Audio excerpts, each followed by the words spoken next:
Le tremblement de terre qui a secoué Haïti a envoyé des ondes de choc partout au monde. Des milliers de personnes ont péri ou se sont retrouvées sans logis et le pays a été frappé par une pénurie d'aliments, d'eau et de fournitures médicales. Ils se servent de, je ne sais pas comment dire en français, duct tape, pour des blessures, des besoins à un niveau presque primitif. Les Canadiens ont répondu à la crise avec générosité et compassion. L'industrie de la santé canadienne collabore avec partenaires canadiens pour la santé internationale, PCSI, pour acheminer les dons de médicaments et de fournitures médicales là où les besoins sont les plus criants. Des compagnies de tous les secteurs, fabricants de produits pharmaceutiques d'origine, génériques ou sans ordonnance et distributeurs de fournitures médicales offrent les dons à PCSI. Quand nous avons vu la tragédie, nous avons voulu agir tout de suite. Nous avons voulu donner les ressources financières, mais aussi nos produits de médicaments et vaccins. C'est une chose de vœu donner, mais c'est une autre chose pour assurer que les dons comme ça peuvent être bel et bien utilisés dans une façon efficace en Haïti. C'est pourquoi la coordination que les partenaires de santé canadiens peuvent faire avec leurs partenaires sur le terrain est essentielle. Et leurs boîtes des médicaments tels que nous avons ici aujourd'hui sont très flexibles, si je peux dire ça comme ça, parce qu'une professionnelle peut prendre ces boîtes et peut aller dans presque n'importe quelle place. Il fallait préparer 100 trousses médicales mobiles dans les bureaux de PCSI près de l'aéroport Pearson de Toronto. Chaque trousse est une clinique mobile pouvant aller presque partout et traiter jusqu'à 600 personnes. Chaque trousse médicale de voyage contient médicaments et fournitures médicales pour traiter jusqu'à 600 patients. Chaque trousse est l'équivalent de à peu près 5 000 $ de médicaments. L'industrie et PCSI communiquaient constamment avec des responsables du gouvernement haïtien et des organisations non gouvernementales, des médecins et des infirmières sur le terrain. Vous le savez, nous avons une association, une longue tradition avec les partenaires de santé internationale. À travers eux, nous sommes capables d'aller vers les pays qui sont dans le besoin.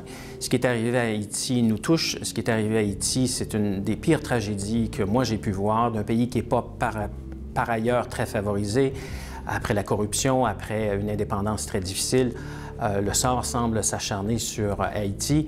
Et nous, c'est normal que lorsqu'on voit des choses comme ça, que l'industrie s'implique avec des médicaments. L'industrie pharmaceutique a réagi admirablement aux besoins en Haïti. Ils ont ouvert leur cœur et leurs portes. Au moment de grandes crises comme le tsunami en 2004 ou le tremblement de terre cette année, leur réponse et l'implication de l'industrie est beaucoup augmentée. Nous sommes des humains, des êtres humains, et ensemble, nous répondons aux besoins qui sont époustouflants, vraiment. La réponse de l'industrie pharmaceutique innovatrice a été à l'ampleur de la catastrophe. Étant donné le lien spécial qui unit le Canada à Haïti, les bureaux canadiens se sont rapidement impliqués.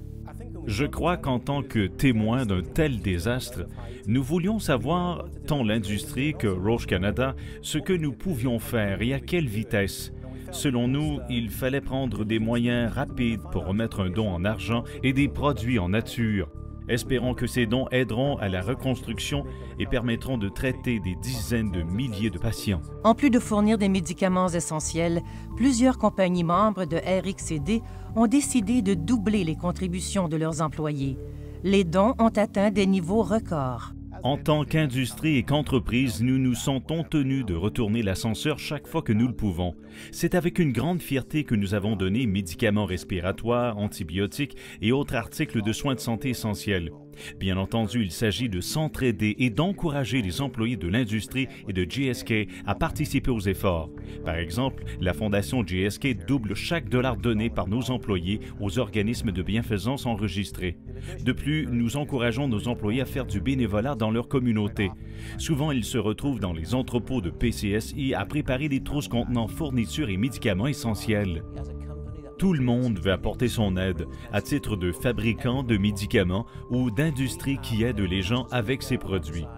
Avec d'autres compagnies pharmaceutiques au Canada, AstraZeneca met à la disposition des PCSI des médicaments pour les acheminer en Haïti. Vous savez, il est difficile de concevoir toutes ces horreurs dont on entend parler aux actualités, comme les nombreuses amputations effectuées sans anesthésie, ainsi que la douleur et les conséquences qui en découlent. Il est donc essentiel que ces médicaments parviennent à destination. Au cours des 20 dernières années, l'industrie pharmaceutique innovatrice a remis presque 250 millions de dollars en médicaments et autres formes de soutien au PCSI. L'industrie pharmaceutique canadienne était toujours là pour supporter ces causes selon notre capacité, mais on veut faire ça selon aussi leurs besoins. L'industrie a répondu présent et je pense que c'est notre raison d'être de répondre présent lorsque les gens ont besoin de nous.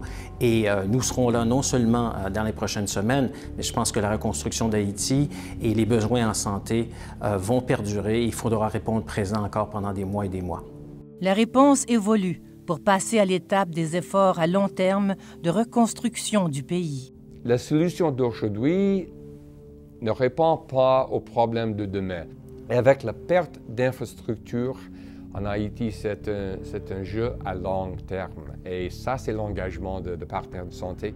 Sans la générosité de l'industrie, générosité au niveau financier et au niveau d'approvisionnement de médicaments, notre mandat devient presque impossible. La solution réside dans ce genre de partenariat éthique visant à apporter guérison et espoir aux gens, peu importe où ils vivent.